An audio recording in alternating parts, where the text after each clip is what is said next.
out. Welcome I'm to the waiting for the- Sphere. Does anybody? So I can give a quick overview of the setting, and then we can launch into backstories and questions. One thing I would like you guys to keep in mind: one, we will be starting out. Everybody will be starting out with a magic item, which we will determine semi-randomly. We can do it privately or as a group. Liz already has hers because she was my test dummy. An overview is, as I said, this is a Dyson sphere that you guys live in. It's beyond gigantic. It's like there are literally planets that float around the star inside of this, and all of the inside of this sphere is oceans and landmass and mountains and things like that. Because of the vast distances involved, the sky is still very like cloudy and gray, and it's just because of the distance involved and the layers of clouds, it still just appears to be what it appears to be, only instead of the horizon kind of doming, it kind of curves up. um, and there is a day-night cycle. I haven't totally worked out how that works yet, but I'll figure it out. Big things drifting in front of the star. I don't know. Is it kind of like that last scene in Interstellar, where they're on planet Earth, but it's a sphere around them? Kind of, but only on a massive level. Okay. So this object is so large. It's larger than the planet Jupiter. It's larger than like it could conceivably contain an entire solar system. That's how big it is. Whoa. Yes. And everybody, no one is under any illusion as to what they're on. Everybody knows it's this massive structure. Where it came from, unknown. At least not to you guys. Somebody somewhere presumably knows. Also, you do know that there are things called outports, which are humongous holes that go through the sphere to the outside, and not a lot, especially like this far out in the sticks, is known about that, other than it exists, and that like magic crystals, like mana gems, I think I mentioned those as a resource and in some cases currency. Mana gems and magical items are like the primary export that happens at those outports.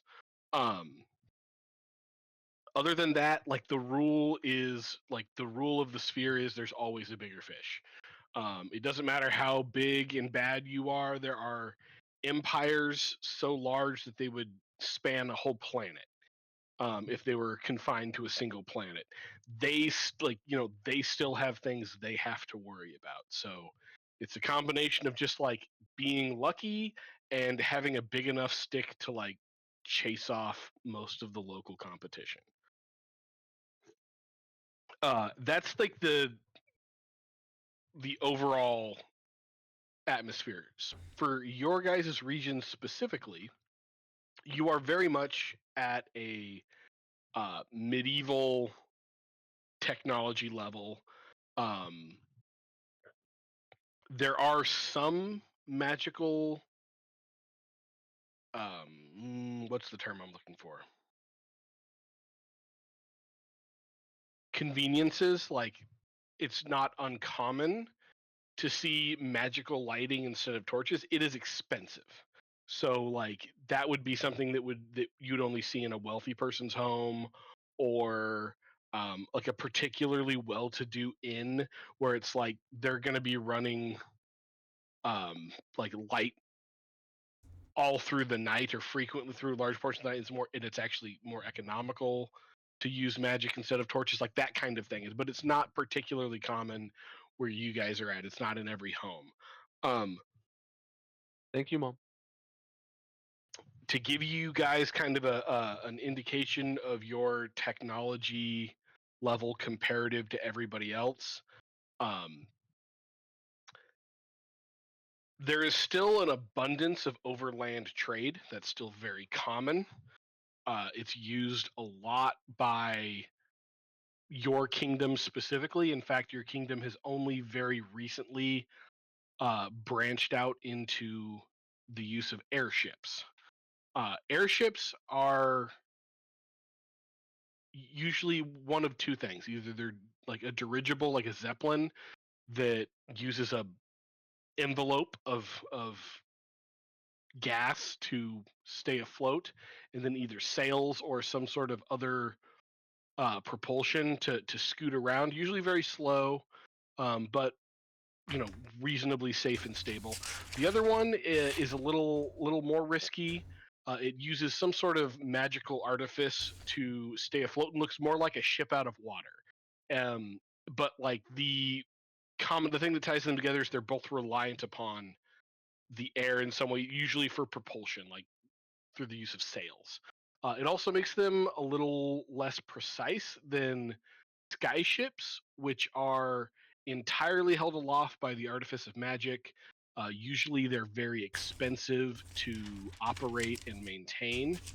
Um, but that's more like what we would kind of think of as like magical aircraft, right? Like that, it can fly, it can hover, it can land. That's much more common in wealthier kingdoms. For example, the what do I call them? The Kimberlian Federation. Uh, many of their warships are skyships, as opposed to airships. There are also, um, you guys have heard of them. I don't think any of you or your kingdom has ever seen them, but you do know that like the larger powers, like the real powers in the sphere, have essentially what are flying fortresses. They're castles that are held aloft by magic that are usually just bristling with weapons and defenses, and can come and land and drop entire armies off and just set a fortress down wherever one is wanted or needed, or just stay aloft in the air. You're free, that they exist. None of you guys have ever seen one. So it's safe to say your kingdom is pretty underpowered as far as the sphere goes, but largely competitive with your neighbors, specifically the Zur, who are a group of uh, elven fascists that are very militarily oriented, very xenophobic, and also expansionist. So a pretty nasty combination. The war between your two kingdoms started when they demanded access to uh, they demanded priority access to one of your dungeons. Uh, Dungeons are magical demiplanes. I don't think anybody here would be familiar with like the science behind how they come about, but that they come about, and it's just kind of assumed that through the magic of the sphere, through the concentration of magic that the sphere provides. Um, these dungeons are pocket dimensions of a sort that draw on ambient magic and just the magic of the ley lines and that magic turns into monsters, it turns into magic items, it turns into resources, terrain, trees, all these types of things. uh, and because the resources are magically created, they can do things like you can clear cut a forest and come back in 3 or 4 weeks and the forest is fully grown again. You can you can fight the same enemies over and over again to get the same equipment, that very video game-esque. There's a science behind like managing dungeons, and that's something that kingdoms usually invest a lot of resources into because Right. they represent usually limitless, a limitless source of often very difficult or otherwise impossible to acquire materials, even if it is dangerous and time consuming to gather them. So your kingdom is in possession of 2 dungeons, one of which is considered tame, which means fully explored, and while people still die in there regularly, overestimating themselves, it's not the kingdom is fully aware of what's going on in that dungeon and managing and is like actively managing it. You also have possession of a wild dungeon, which just means that it's not fully explored or not fully under the control of a team of dungeon managers, essentially. It was the wild dungeon that the Zur were trying to gain access to, and then eventually just demanded that you hand over the dungeon. At which point the war popped off. Because obviously you're not just going to hand over that kind of strategic resource. The war lasted for how long did I say?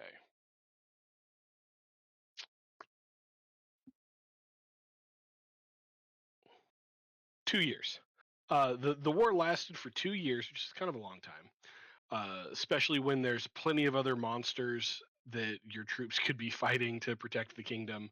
And it weakened both your kingdom and the Zur. But it's kind of not quite fought to a standstill, but nobody was clearly winning. At which point, your king approached the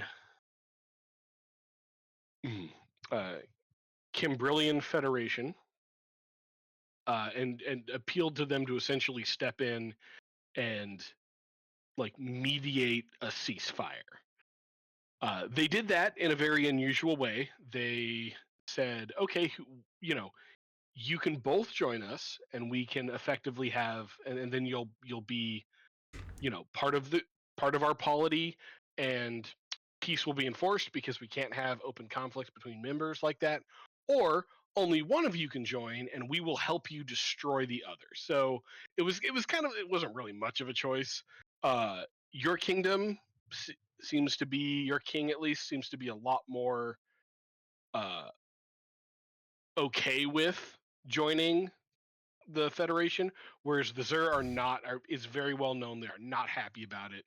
They're certainly not happy to be a junior member and to be beholden to other powers. And they're also not very happy to have an enforced peace. But over the last 25 years, they have been making at least appearances of participating and conforming to the requirements of the Federation.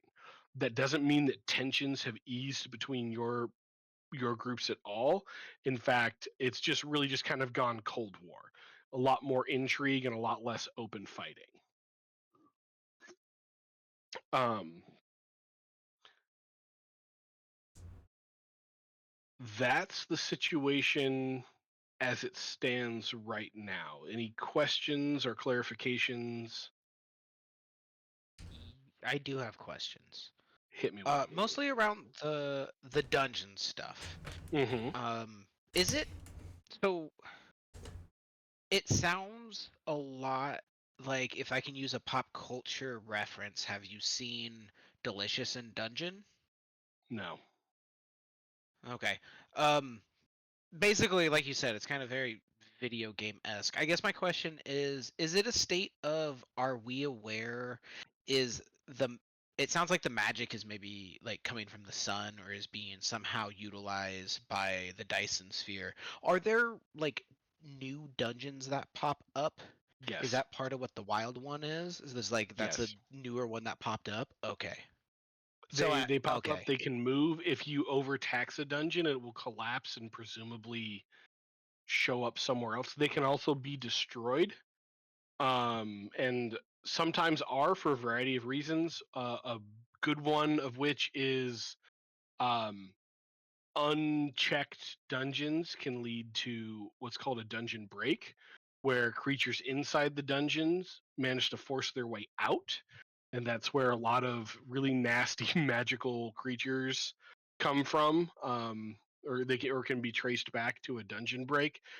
Typically speaking, they have to that's not a particularly common occurrence, unless it can certainly be orchestrated, or if very very wild dungeons in places that haven't seen civilized people for a long time often have had regular dungeon breaks. But anywhere where there's people traipsing about, it's something that everybody is on the lookout. If all of a sudden there's a bunch of manticores running around, the Adventurers Guild or the nearest kingdom is gonna want to investigate that and be on the lookout for a newly formed dungeon.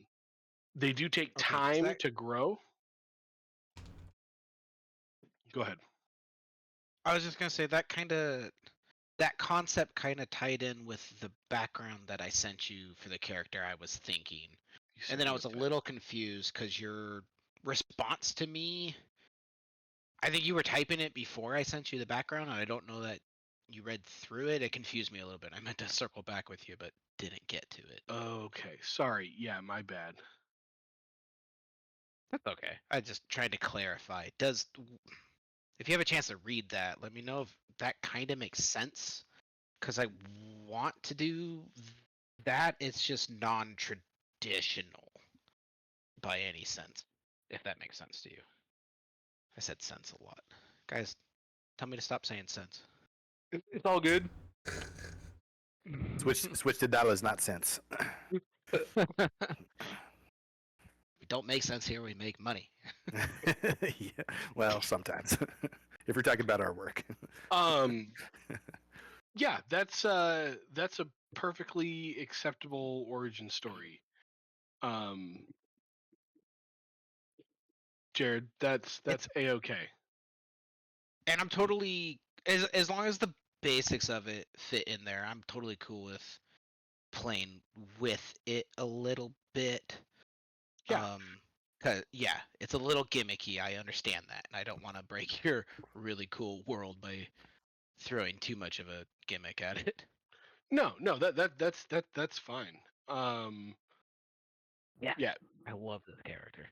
Through through the through just like the literal magic and craziness that is the sphere, many things are possible, including spontaneous existence. uh Are there other magical effects? Like, if that's how the dungeons are created, are there like wild, like magical storms or any other kind of interesting phenomena have you thought about? yes. So I hadn't gotten that far because I don't think it's going to come up right away. But yes, there is quite a number of other magical things, including mountain ranges that are actually alive and move around and stuff like that. Okay, cool. Yeah, don't feel like that has to be fleshed out. That was just a curiosity question. Yes, there is a number of shenanigans that Cool. I like it. Okay. Cool. Thank you. Thank I you. think I'm good for now. Who's the name? What's the name of the king of the Regdrece kingdom? Candaceer Regdrece the Seventh. That's a long line. Yeah. What? Regdrece the what? The Seventh, King Candaceer Red. Regdrece the Seventh. Right. Wow. Do you care how we spell it, or can I sound it out? So here's the thing. I've spelt it a certain way, but that's probably not the way it should actually be spelled. Because I can send it to you how I think it should be spelled. I am open to that. Hey man. Okay, so I have Yeah. Candaceer as Candasere. That's pretty dang I close to what I. I cannot understand what you're saying for the last name, so I have Regdress. Regdress. Regdress. ECE. I have Regdrece, but Regdrece. Okay.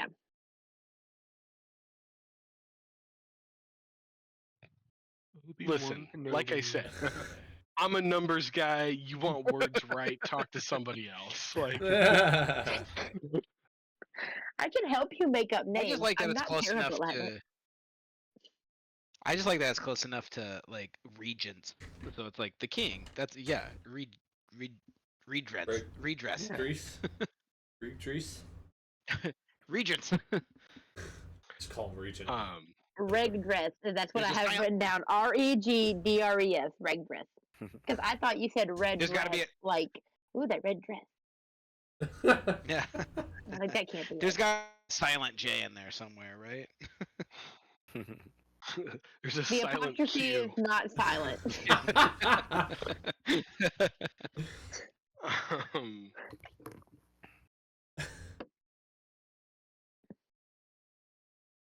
alrighty. Any other questions we can go over about your Okay. kingdom, factions? Jacob has a question. What is your question, Jacob? What is my character's kingdom is? You are a member of the Regdrece Kingdom. Red dress. Party. We should definitely have red uniforms in this army. Oh. Yeah. I think I'm Okay, good but for I have a serious questions right question. now.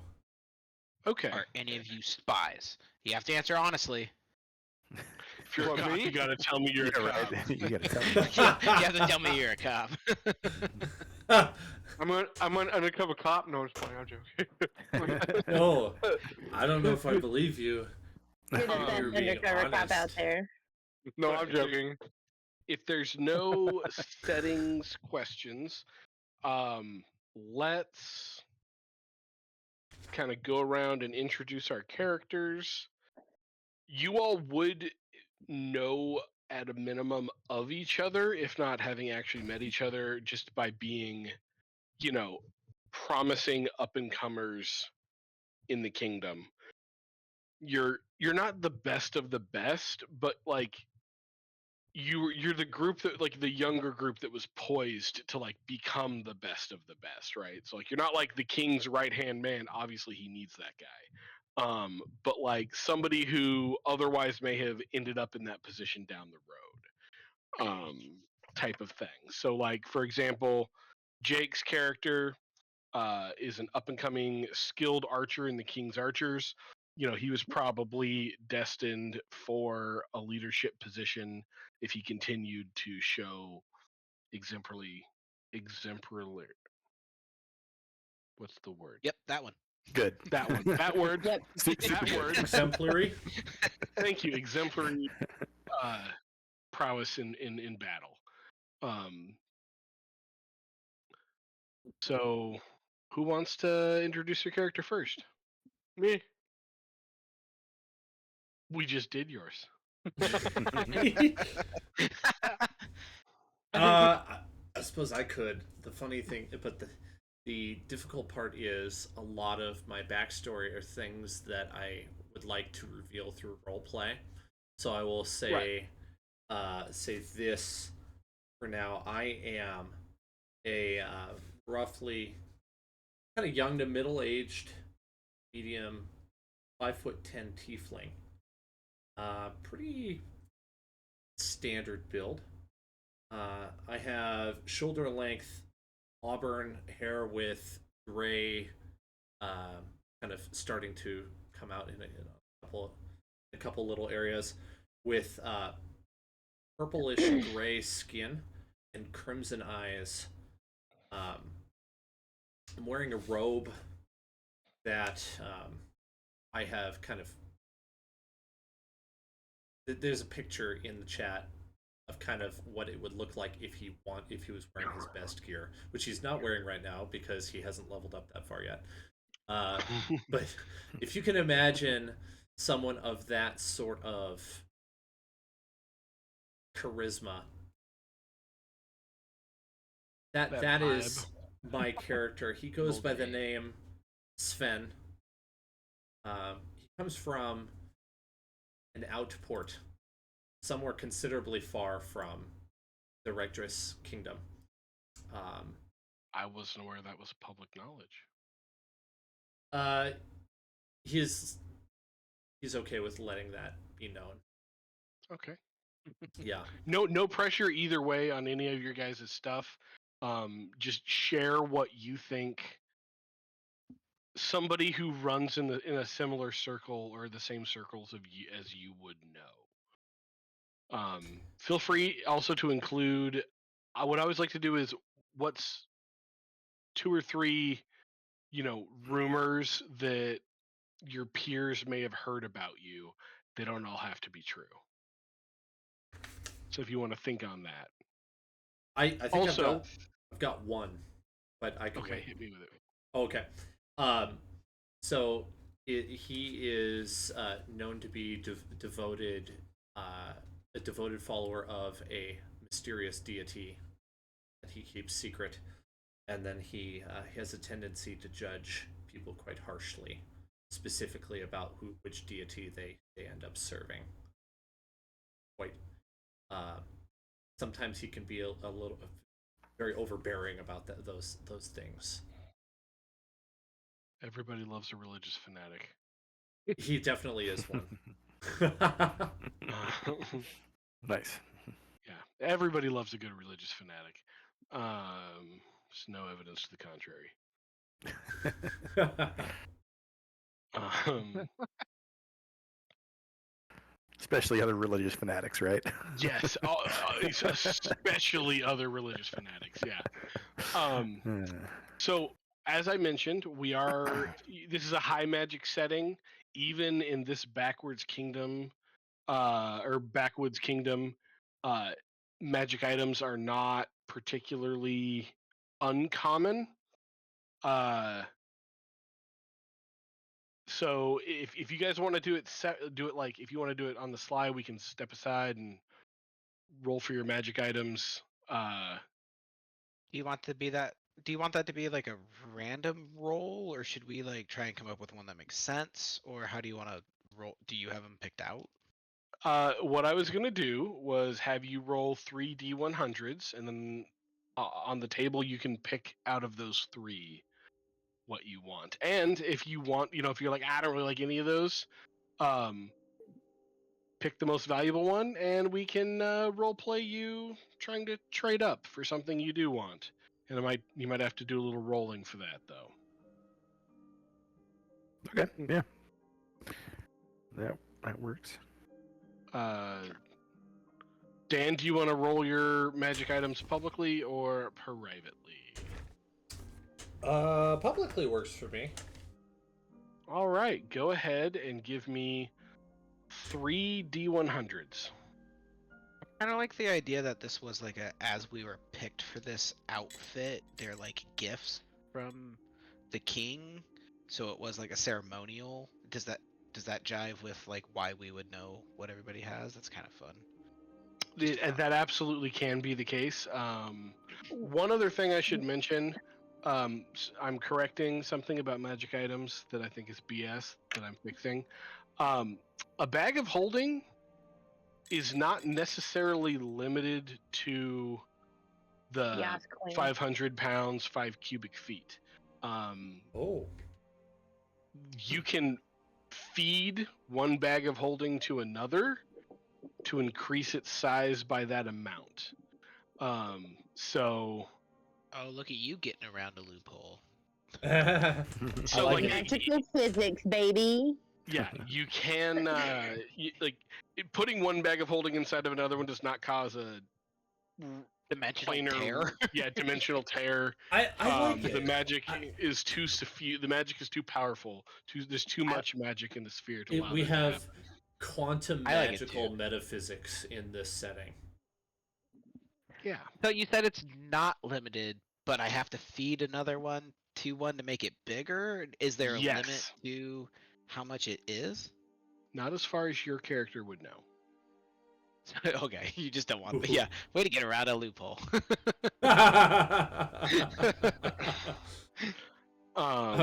There are also like dimensional storages are not limited to portable holes and bags of holding. You guys, especially Dan, your character, you would know that in places like in much more high magic or more developed places, there are things like a watch or an earring or a ring that essentially just functions as like hammer space, of varying size. Like it. So like, but all of those things would be incredibly expensive. That wasn't surface. I got my numbers here. 18, 10, and 29. 98, 10, and 29. 98, 10, and 29. Yeah. 98, Saddle of the Cavalier. Okay. Number 9, Potion of Greater Healing. And then you said Ooh. 28, Yeah. Potion of Animal Friendship. Ooh. Sweet. So you get to pick one of those. Okay. Well, can I have a moment to look at the specifics? Absolutely. Absolutely. Does somebody else want to introduce their character?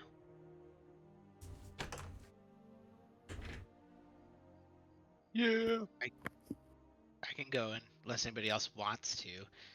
I definitely don't want to go yet. I'm still thinking of stuff. I'll go, Zach. I'll go. I call dibs on last. Okay. Oh, you nerd.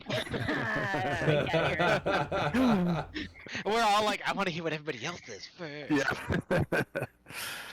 Okay, so I am playing. Oh, I didn't write it down. It probably doesn't matter. I am playing a Warforged barbarian. He's not gonna be like how you would typically see a Warforged, though.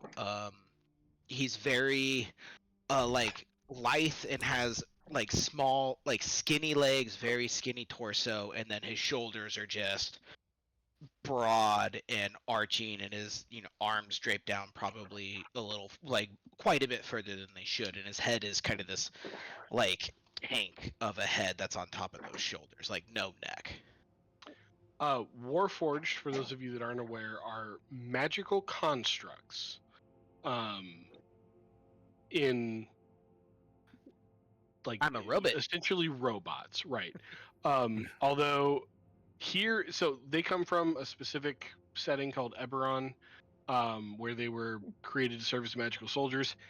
Here they're referred to as ensouled because they weren't specifically created for war necessarily. Some of them were not intentionally created by anybody. They just spontaneously came about.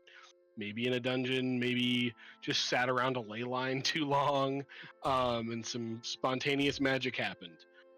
But they're called ensouled because they very much are. They function for all intents and purposes like any other being with a soul and a spirit and everything. And they can. I like that a lot better for this character too. It fits the background that I sent Zach. I think he's kind of fitting what I sent him into that description as well. So his name is Anchor Sea Spray. Anchor Sea Spray. And Nice. like, so he's like mostly metal. Other Ensouled incorporate like wood elements or sometimes bio. Stop me if I'm explaining too much, Zach, but mostly metal for Anchor. And like you would notice pretty quickly on seeing him that he is kind of marine themed.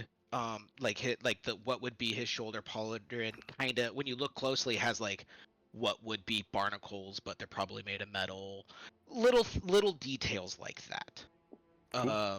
Going on what Zach said about the rumors, I would say one of the rumors is kind of like what Zach has hinted at, is that Anchor doesn't necessarily know if he was made. In fact, he might not have been made. He may just came about. The other, and like he's just like nobody really knows. There's rumors floating around about what his origin is. The other one is that he's really vague on how old he is, and nobody really knows. I think that's kind of it right now. The last detail that I think you all ought to know, that I'm really depressed. Okay. Oh. Just a real downer. Okay, why were you chosen by the king? Like what Sure. qualifies you to like why were you chosen for the Rangers to represent the kingdom in this very important position? Thank you. I think I proved myself during the war. I was definitely a part of the war. And in fact, there's probably a rumor around, just to add another one, about like the ferocity that Anchor would fight with. And there's probably even a rumor around about like some like that wasn't the enemy that he attacked kind of thing. Like he lost himself kind of situations, like he might be dangerous, we don't, like he might not all be there, which kind of ties in with his like super depressed attitude, kind of like it doesn't really make sense him being a ferocious warrior in the way he carries himself. Please tell me you're not the robot from Hitchhiker's Guide to the Galaxy.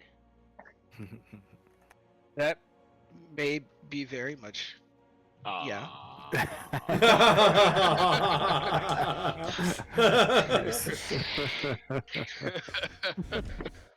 It just started all kind of click together, and I was like, "Are you doing the thing?" I Nice. didn't directly quote him when I told you guys how depressed I was.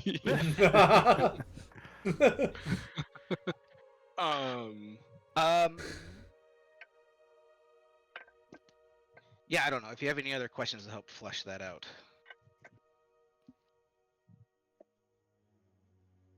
Doesn't. I mean, I'm good. That works for me. Marvin, thank you. That was his name. Yeah. If you want to go ahead and give me your 3d10 rolls. Me? Sure. Jake, actually, because we skipped over you, we'll do you next. Okay. Why doesn't? I mean, if he wants to roll him, I gotta grab dice because I'm not on any of my digital guys, so I can just follow him up. Alrighty. In that case, Jake, I guess I will roll for you. Okay.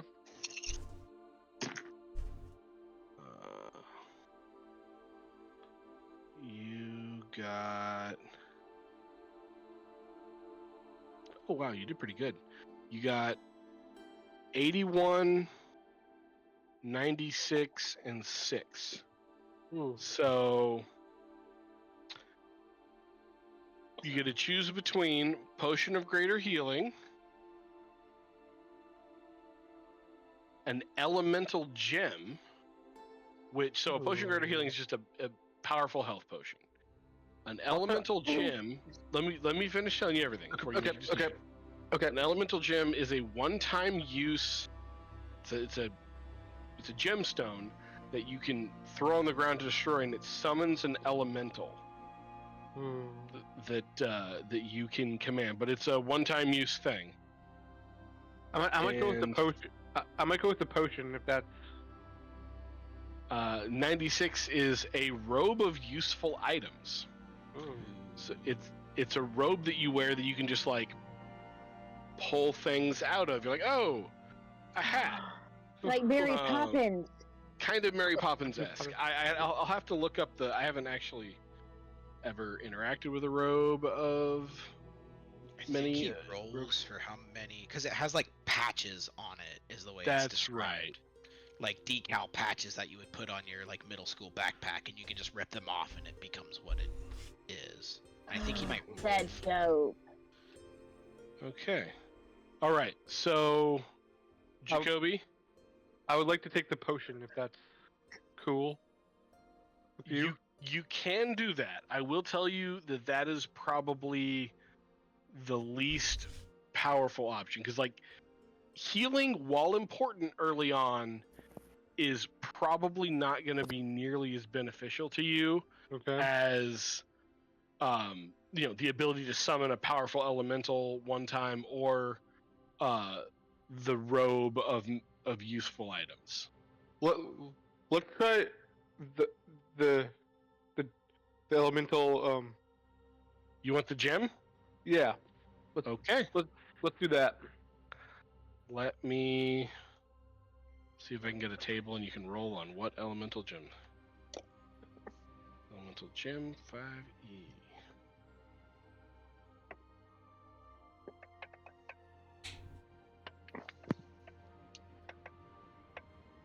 Okay, I'm just gonna roll a d4 and tell you what you got. Yep. Nice. You got a yellow diamond, Ooh. which will summon an earth elemental, which Sweet. is a very large rock monster that is super bamf, and you should absolutely save as your get out of jail free card. Okay. And that is incredibly overpowered for a level 3 character to have.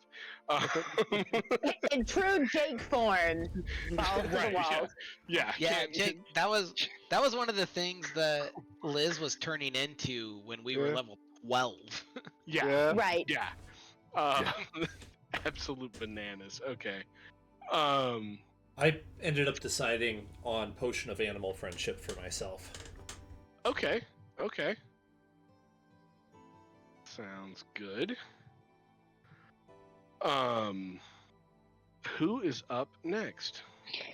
Before we go there, Zach, I rolled a 73, a 66, and a 6. So 6 is Potion of Greater Healing. You said Not that lot. 73, Yeah. Oil of Slipperiness, Ooh, that one's fun. and what was the third one? 66. Bag of Holding. We're going with legacy items, not 24 Yeah. items. Okay. Yeah. What I thought. Where possible, I am trying to ignore 2020 like 5.5 rules. Me I too. realize it's probably just it's gonna slip in there because we're using D&D Beyond. Is what it is. We'll work around it as best we can for now until I have a more permanent solution. Thanks. You are welcome. Let me think about that, but I just need to look up what that oil actually is, if that's all right. No problem at all. Ron. Okay. If you're still thinking up things, I might have a good. I can give up my last place spot. Oh, it's cool. I think I can go. right, It ain't getting any better in the next 10 minutes, let's be real. Thank you for that. So yeah, with the caveat that I'll probably think of like some more detail with some of this stuff. Yeah, absolutely. This is session Okay. 0. Right. Okay, so imagine basically appearance-wise, just imagine a goth kid from like high school, right? All right, this guy is got the long, greasy black hair, super white skin. I'm an elf. I should probably mention that. Let's see. I grew up like kind of rurally, so like not in a, not a lot of amenities around. The kind of a very simple town. One of the places probably not as affected by the sounds like there's a lot of stratification on the planet that we're on. Like there's some really, really high technology areas and some very, very low technology areas. Right? Yeah, there are areas that have that like we would consider futuristic, Mhm. using magical technology, Right. teleportation as a common way of getting around town, flying cars, like Mhm. flying carriages, like these sorts of things are commonplace. Okay. You know, massive Developed in undeveloped high-rise regions. buildings, right? Yeah. Mhm. All of those things. Nowhere near where you guys are. Most of you Right. probably are like only just nebulously aware that things like that Okay. exist. Cool. So yeah, but even within like the area that we live in, still grew up kind of on the outskirts of town, and like without not a lot of money growing up. So, loved being outdoors, but I was basically nocturnal as a kid growing up, which I assume are pretty young at this point still too, right? Like I imagine my character being in like, maybe early 20s. Yeah, Calling Does that vampire. sound about right? yeah. Okay. All right, I'm gonna write that down. He's gonna be 20, 22. He's been drinking for a year. So That good meat. as an elf, you got to remember that your lifespan is a little bit different. So if you wanted to say that you were 20, 22, as like far as like your compared to human development, Yeah. that would probably put you around like 120, 130. Okay, gotcha. I'll be 122. Perfect. There you go. All right. Still only been drinking for a year. Yeah. I was a teetotaler for my first 121 years. All right. Yeah, I loved the outdoors as a kid, but was basically nocturnal. So yeah, I'm kind of hard to figure out. It's like he's not super antisocial, but he has some of those antisocial tendencies. I'd say this: he has a handful of very close friends, but not a lot of other people in his life. Also, he was orphaned in the war, so that's like kind of some motivation for him is to wanting to join. What's the name of the Rangers again? I gotta write this down. I wrote down the yada yada Rangers, and I'm almost sure that's not right. Kimbrillion Rangers. Kimbrillion Rangers. Okay, perfect. I know I could look that up, but I figured someone had it on the top of their head. Okay, yeah, orphaned in the war, so, have some pretty serious motivation towards wanting to be on our side of things. And reason chosen by the king for me is that, I have some magical powers that have been noticed, and I don't know a ton about the Kimbrillion Rangers, but I imagine there's some kind of a branch where, they deal with magical dudes and figure out how to make them useful in a fight. So, yeah, that's kind of how I got into that. Rumor about me is that I'm a cannibal. It's Okay. someone said that. It's a rumor.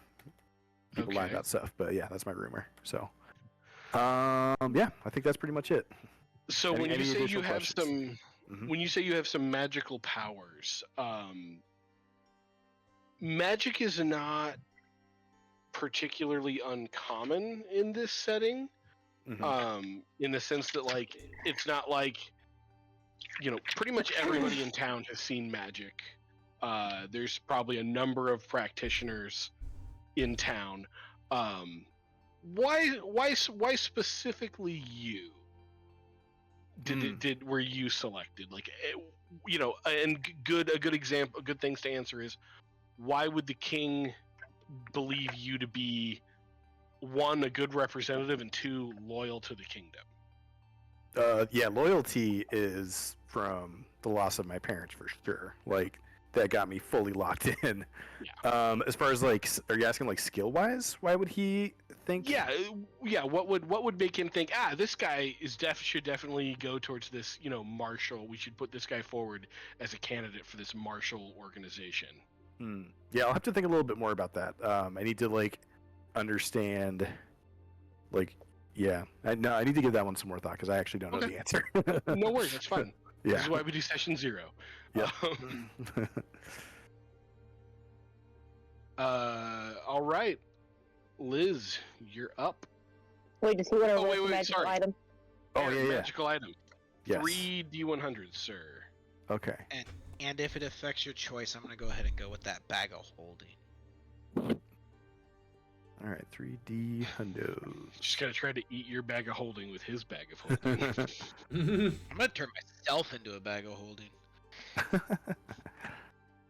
Wait, If I eat the bag of hold on. holding, do I become one? Supposed to do. It's an experiment you should definitely consider trying out. Anchor of Okay, I got holding. 20 on one roll. Okay. Or wait, am I doing those individually or all at once? You can do them however. Okay, all at I once in a just single need number. Is 3 it- oh, numbers, yeah. Gotcha. Okay. Let's do. Ba-ba. Okay, so 20, 70, and let's go with 41.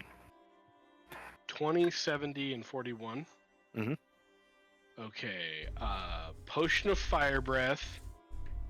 Ooh. Potion of Hill Giant Strength. Oh, And Oil of Slipperiness. I know what I'm not That's choosing. not a magical item. That's just physics. That is just Oil of oiliness. that is just so. KY. I'm not going with KY. This is not a bad Magical grade item. KY. Yeah, Okay. it's not a bad item. It's I don't know. really funny. It can be used appropriately. The other one sounded really cool, and that one just did not match up. Yeah. Fire Breath, Hill Giant. Let's go. Oh man, Fire Breath sounds really cool. I'm gonna go with that. Okay. Okay. Little bit. Oh man. Could have been Hill Giant Okay. strengths. I'll change it Okay. back. Did you say what your character Yeah. was named, Aaron? Oh, did I? That's a good question. Let me. I don't think you did. Perk Goatberry. PERCK Goatberry. Gotta remember that for sure. Yep. Mhm.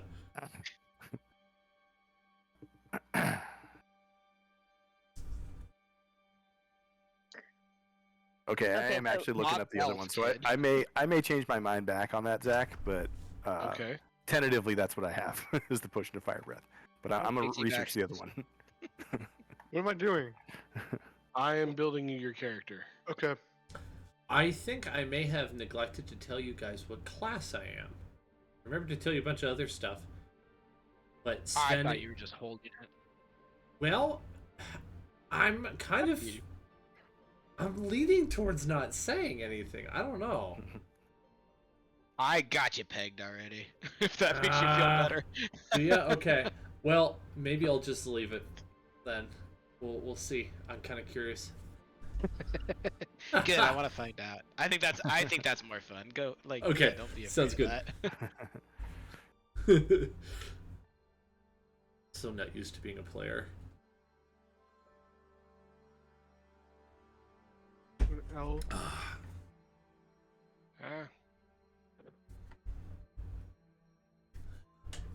Oh, you're making my character? Mm-hmm.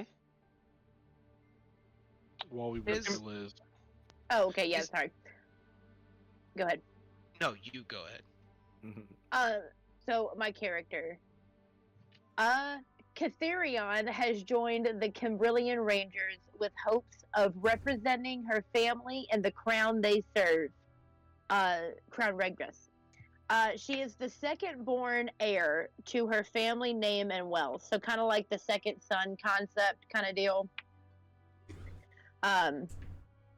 She's just graduated from the Crown's Military Academy.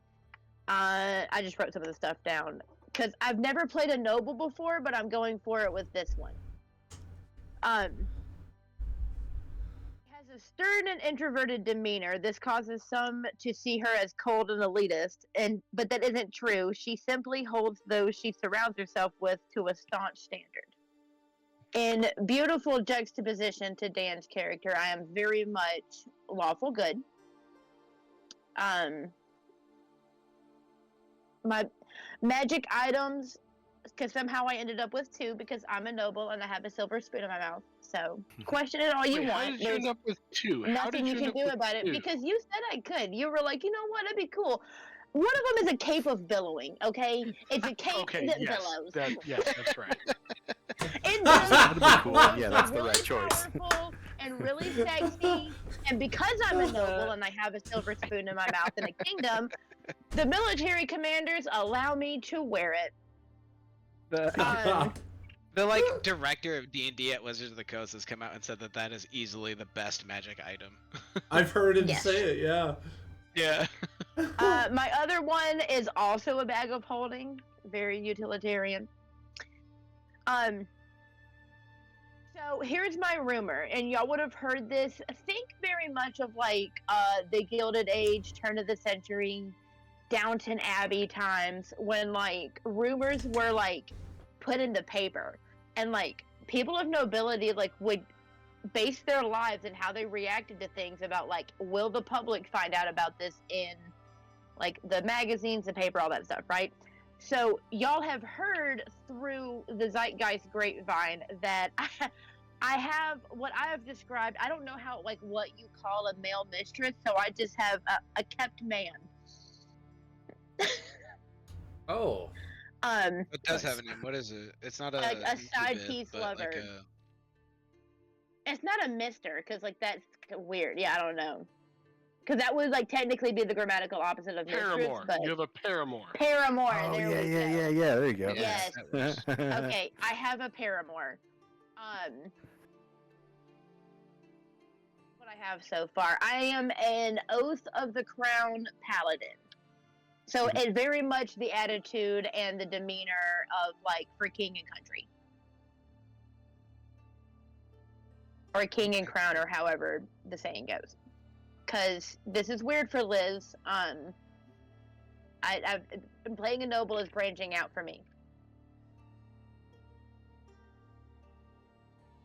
I don't even know very many rich people, so I feel like you kind of did something similar. Like in the Star Wars campaign, weren't you kind of like you were...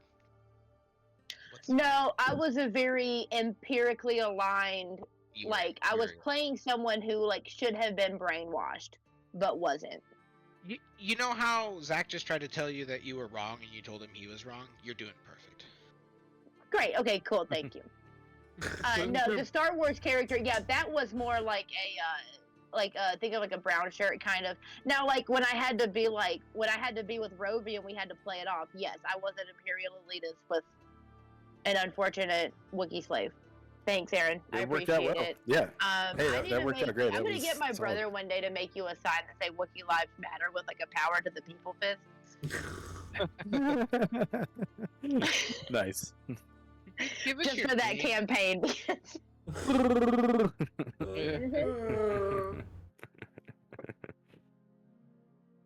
Liz, did you give us your name?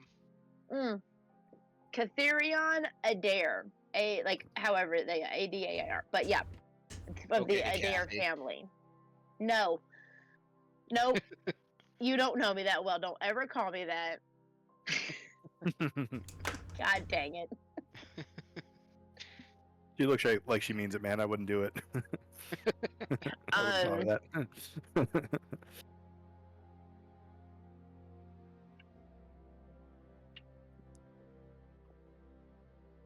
I think I would give you a look that like the Karens think that they're giving you, but you don't actually respect because they're a Karen. You know? Right. But like coming from me, like you might actually. And unfortunately, I play with a bunch of dudes, so I don't think any of y'all have actually seen Downton Abbey, unless I'm wrong. I have. You have. Yeah, I have not. No. Okay. I don't know how to describe Lady Mary then. Kind of Princess Leia vibes. Is And there, like, is there a Game of Thrones analogy you could make? I've seen that. oh, I haven't seen that. No, so I Oh, don't. okay. Dang it. Got a character pegged a little bit what you're talking about. Have you seen? Has Mhm. anybody seen Arcane on Netflix? Yeah, I have. She's giving me Kiriman vibes. I don't know why. Would that be right, Zach? I don't know. Highborn- I haven't seen that in Highborn so military officer, but I mean, she uses a gun, but I don't know. long. Yeah, okay. I have a yeah, I long can see sword, but that. yeah. Nice. I was thinking like, okay, so what?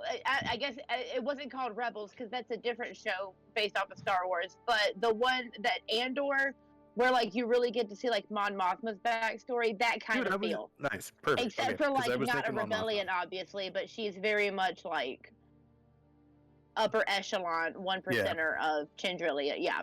Very stoic, very by the book. Yeah, I'm feeling it. Right. So like Nice. imagine like we'll go to like different cities and it'll be like, oh well, I must visit upon like Lady so and so and Lord so and so and blah blah blah. Mm-hmm. Cool. But yeah, very Oh. by the book. Protocol for a reason, socially and on the battlefield. Yeah. My faults probably are like if you've ever talked to someone in the military who's had to serve under someone who came out of one of the academies, they're not always the most liked leaders. Just because there's not a whole lot of like real world, you know what I mean? Like I'm not being mean, but there is an ignorance too. You've just pegged yourself as our like military strategy character, right? Unfortunately, so. What do we do? Liz, tell us. Kathy. don't call me that. Reminds me of Stevie. Whenever we would encounter something technological, we would just make it Stevie's or was it a different character before that? He was a mechanic. I don't remember. We did that. Yeah, it was her Oh first character. yeah, that's right. It was Stevie. Stevie Jarkin? Yes. Ah, that's right. All right, Stevie, step up. Do what you do. Do your thing. Real Stevie, please stand up. But but the good thing about Stevie is that I could just do it and I didn't have to explain it to you. I expect you to follow me. Yeah. Like, all right, go away, leave me alone. I'll let you know when I'm done. I'll come find you.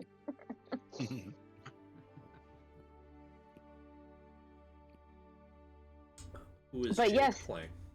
She expects you to look up to her. What? Sorry, What's I'm Jake working on playing? that Oh. as we speak.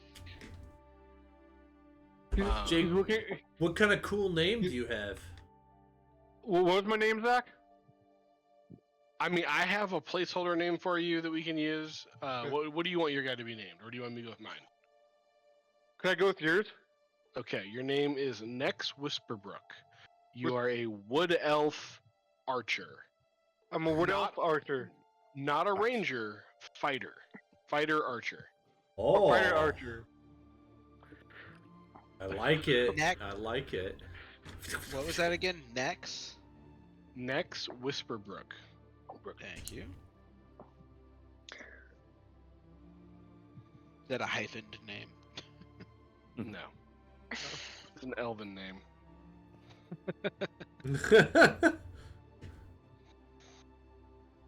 Come at me, bro. What is his god, Zach? Probably the elven god. Why are you asking hard questions out of the gate? That's what I want to know. Yeah, can you Jake's putting you on can the you spot. explain to us the entire celestial pantheon of this world that you've created? Okay, so most traditional Sword Coast gods are fair game. If you want to make up your own, that's okay too. We can do that. Also, there's a lot of other deities and powerful entities that are at play here.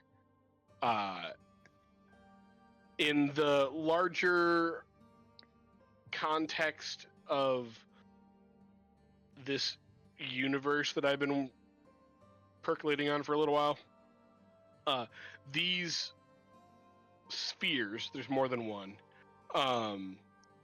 are massive concentrations of magical power, clearly intentionally built by someone, and they are harnessing the magical energy that is being radiated out by the star.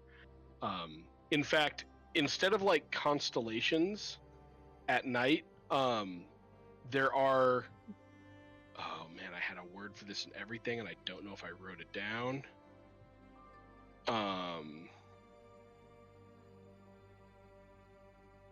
Damn.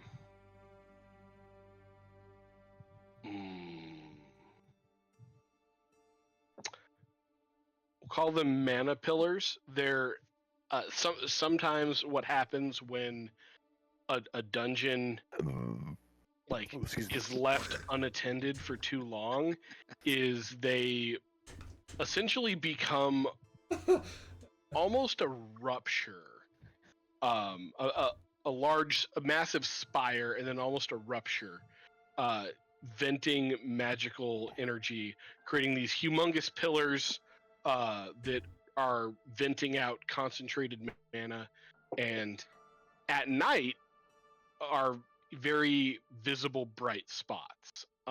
And so that's like one of the ways to navigate the sphere is, much like through stars, you wait till night, you check, you kind of look at your constellations. Okay, I think I know where I'm at. Those are mana eruptions from the sphere, or magical energy radiating down to the sphere? From the sphere. So like Okay. if a dungeon is left unchecked for too long, Yeah. it will grow into these mana spires. Wow. Which can, if they're already established, that's great. There's benefits there that can be worked with. If they're not already established, it's probably going to cause a lot of destruction and change for the local area.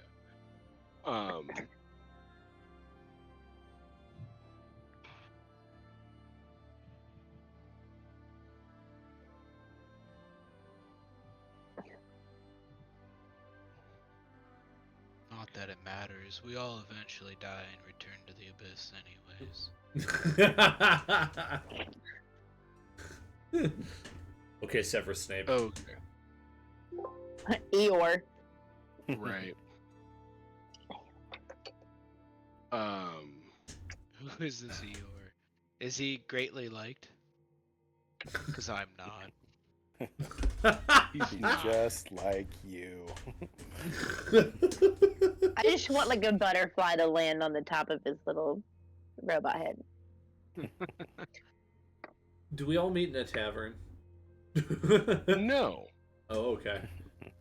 You do not all meet in a tavern. Hang on one second.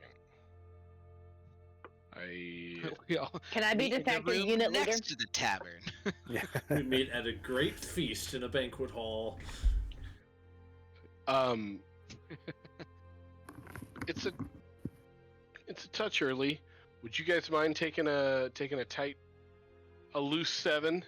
While I put the finishing touches on Jake's character. Oh, sure. Not at all. Yeah, that'd be great.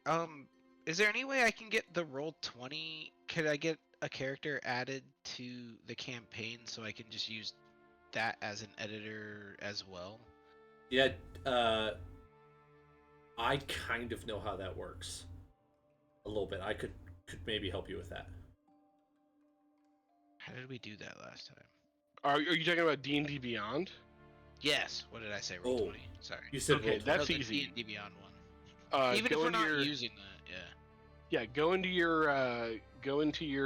go my collections, my campaigns. Select the campaign at the bottom. There's going to be a create an unassigned character. Do that and then claim it. That's what I'm doing for Jake. Wait. Create what? View campaign? Yeah, if you go You- to the one that's called Dan's Tabletop, it has all of his shared content. The reason we're Create kind of using a unassigned. loophole. Yeah. Got it. I love the loophole, by the way. It's super helpful. If D&D Beyond wasn't full of a bunch of words we won't use. Right. We spent hundreds of dollars on books on your website, and now you're telling us they're void? What the hell? Hundreds. Yeah, that's bullshit. I'm just waiting for them to get sued. It's gonna be a lawsuit. Yeah. I was wondering myself if that was a potential. It's gotta be. If like I would like I spent hundreds of dollars on this rule set. My rule set doesn't line up to what you're giving me now. Yeah. That's not what I bought. I specifically did. The Definitely agree. Great. Oh, I hit pre-made and was very confused. If you have a character already built, there is a way to join into the campaign. Just ask me, I'll show you how. Yeah, I just forgot those little steps. third. I already have one built. This is kind of easy to use. Oh, do you want to know how to join him to the campaign then?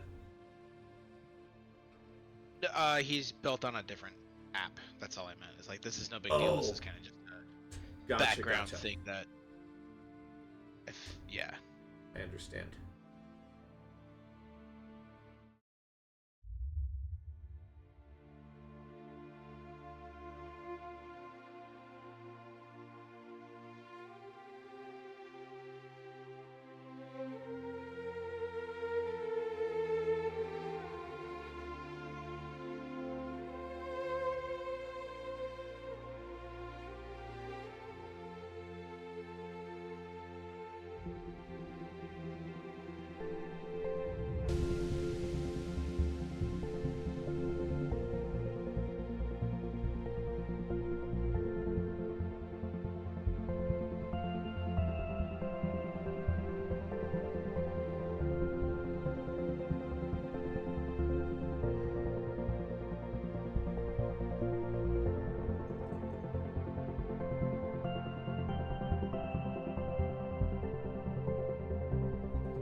What'd you get for food?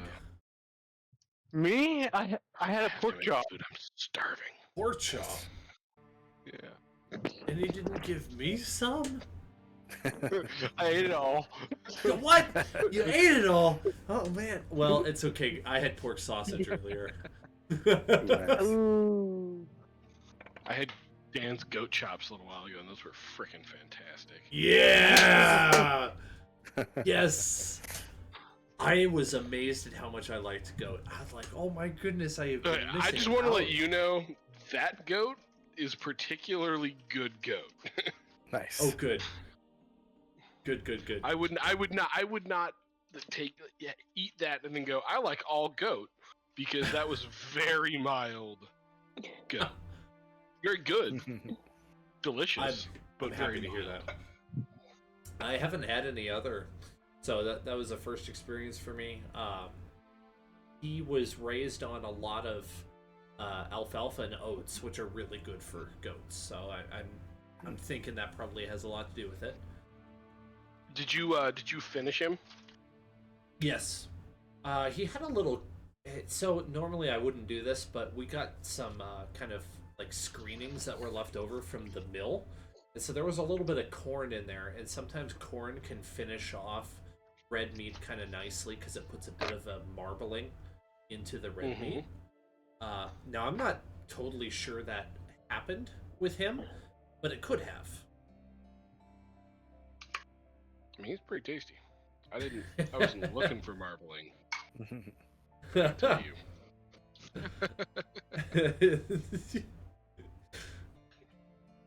I was He's just pretty tasty. stoked when I made the first chops and made them with like this blueberry preserve I had, and so I had a blueberry merlot. I cooked it, and I went and I wanted to be like, I have this image at work that I'm the crazy guy, and I just love keeping it up and reinforcing the idea that I'm absolutely insane. And so I told them for breakfast that I had I had goat chops with blueberry merlot sauce, and they're like, I've never heard anyone who's had goat chops for breakfast, especially not with merlot. Dan, why are you drinking alcohol in the morning? I'm like, I'm not drinking, I'm cooking with it. Because I have to work with you people. That's why. I have to work with you guys. That's why.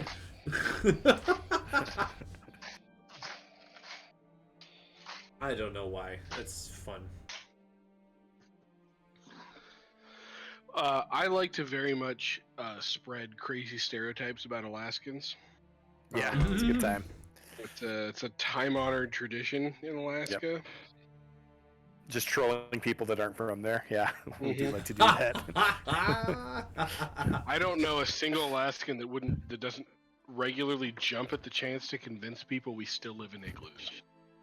Yeah, especially when we were kids, and like you Oh, would yeah. meet other kids who like really didn't know any better. It was a lot of fun. I'm hoping to take some Yeah, of anytime. my wilder side and put it into Sven, which is why I built him the way I did. So some of my Nice. tendencies that I tend to restrain myself from doing in real life, I intend on putting into Sven. I don't know how it's going to work out. This is what fantasy is for. I would say Yes. that can be a pretty fun part about playing a character, right? Yeah. and because I'm not DMing, I can actually focus a lot more on Sven than I would on any individual NPC, so that should be fun.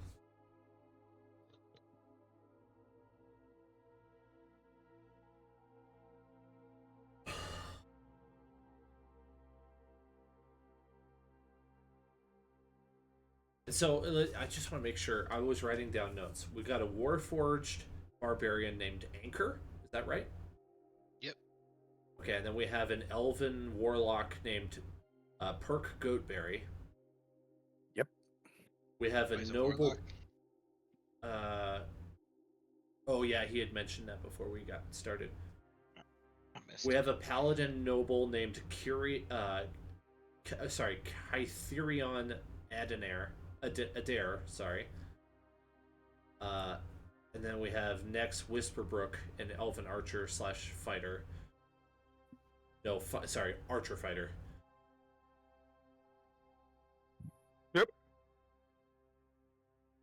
That's what I got. Yeah. I don't have any rumors about Jake. Jake, what kind of rumors are there about your character? Like, what kind of things would people say about your character? What would they say about my character, Zach? Well, I forgot DMing means I have so much less time to eat. you speak a lot more. hmm Well, Jake, so your character is an up and comer in the King's army.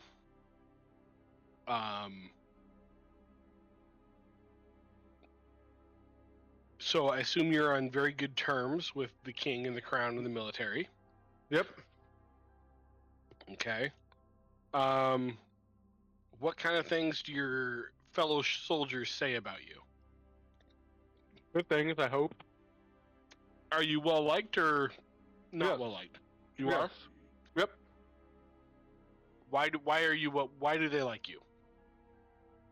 Because I'm an elf.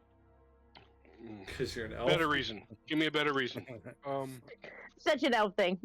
So I have we a can That's what mention- you do. Yeah. You want a suggestion? Yeah. Could you give me a Yeah. suggestion, Dan? Yeah, there's a rival country that is made up of elves, and so maybe somebody in our country is concerned that you might sell out to that rival country because you're an elf. Yes. Yes. I'm gonna say that. You like that? Biases and I prejudices. like that. I like that. Yes. One thing I should say,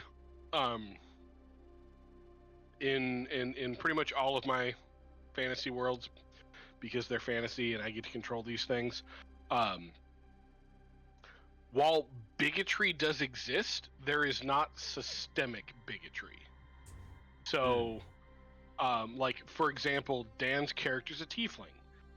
There definitely are uneducated people that are ignorant or just were taught the wrong thing, and that think that because he's a tiefling he has some sort of fiendish or demonic connection and are going to judge him harshly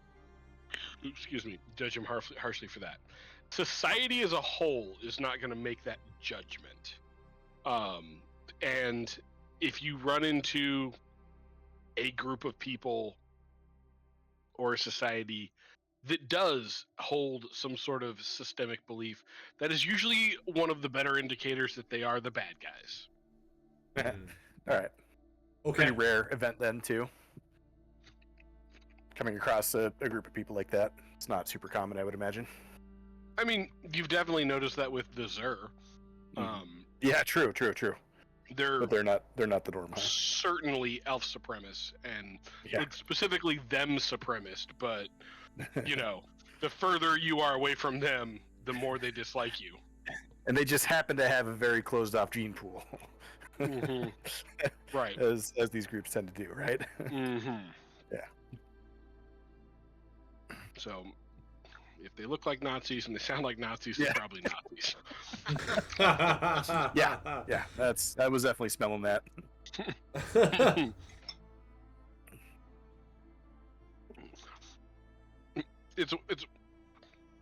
It's one of the things I like about about fantasies. Like, I can make the bad guys as obviously the bad guys as I want. Yeah.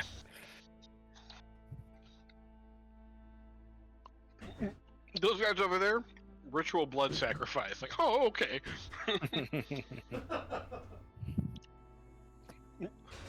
Put them on my list of people to run over with a cart.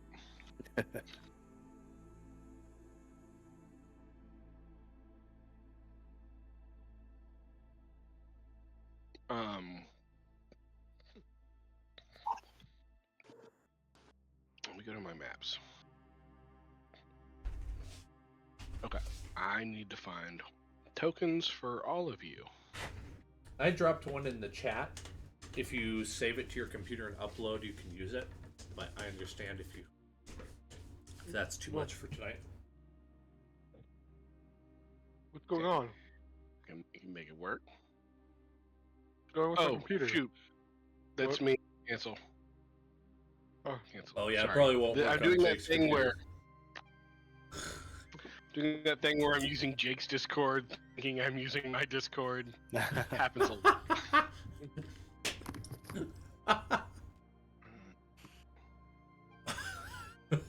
The number of times I've like muted Jake so that I can cough particularly harshly. It's yeah.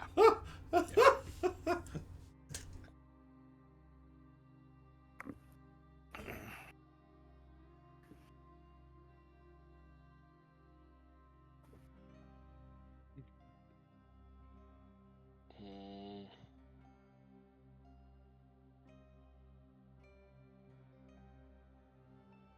By the way, if you guys want token artwork of your characters, I'm happy to make it for you. You just send me an inspiration image. I will work on that. That could be cool.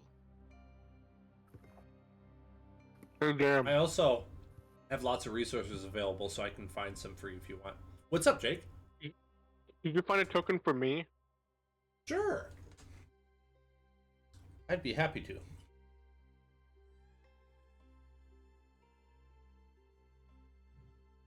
If anybody has an image they would like to use for themselves, please let me know.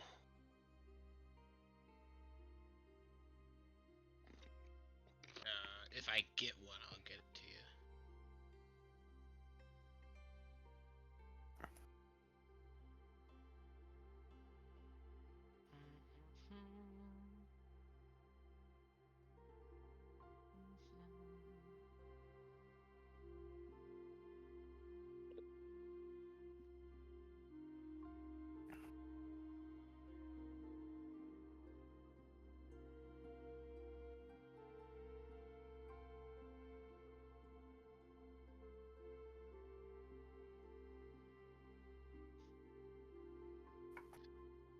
That sucks.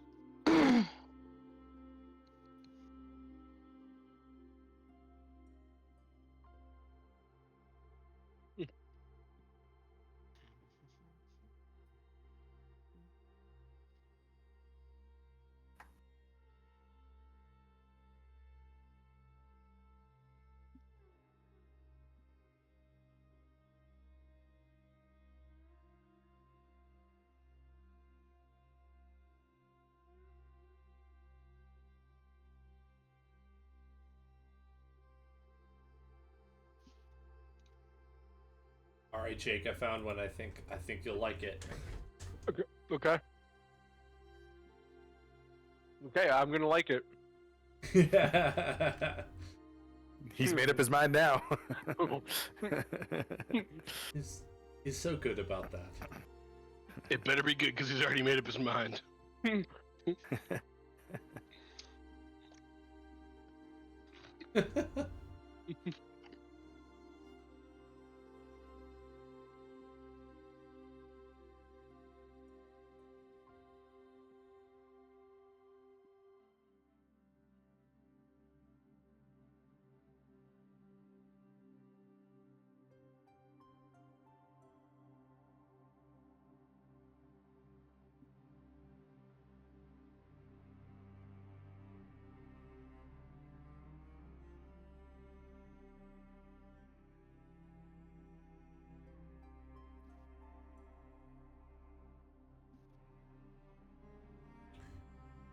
X.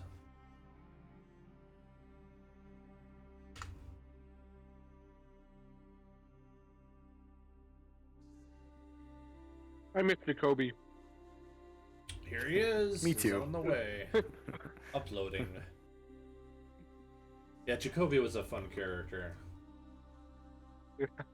Rest assured, he is spending eternity in paradise doing what he loves best. Shooting his bow. Yep. Getting some deer for his. Getting some deer for his people.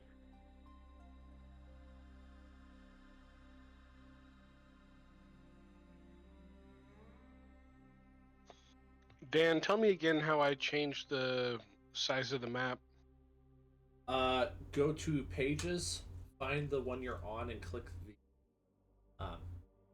gear. Unless you want to make you're trying to stretch the image or something like that. No, that's perfect. Okay. So with 0.5.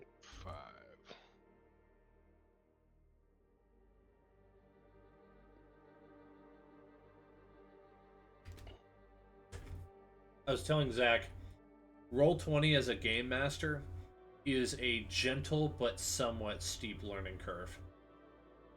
There's a lot that you can do, and it's simple, but you have to figure out how to do it. Because the instructions aren't always the most clear. But it's easier than a lot of the alternatives.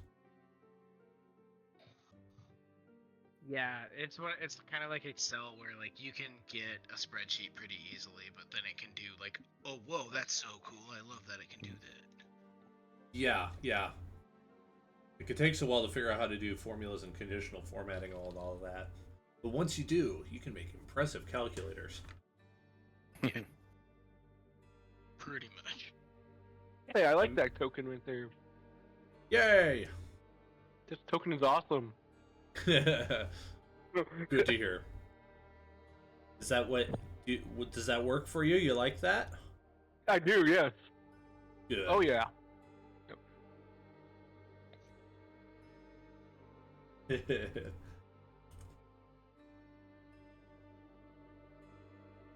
Ah.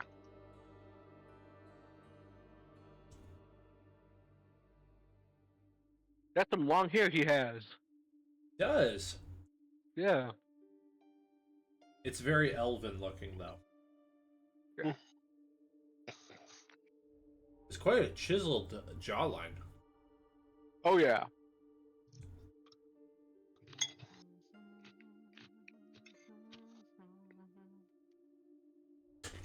The other All thing right. I maybe should have mentioned about Anchor is that you guys noticed that like the big thing he's carrying, he has a really large metal kite shield on his back. Oh. Who? Big old boy. Who does? Anchor, my character. Oh. Okay, so for those of you mooks that haven't gotten me tokens yet, I'm using some stock tokens. Liz, your character is going to be the purple caped fighter with the shield and the thing. Aaron, your warlock is the wizard.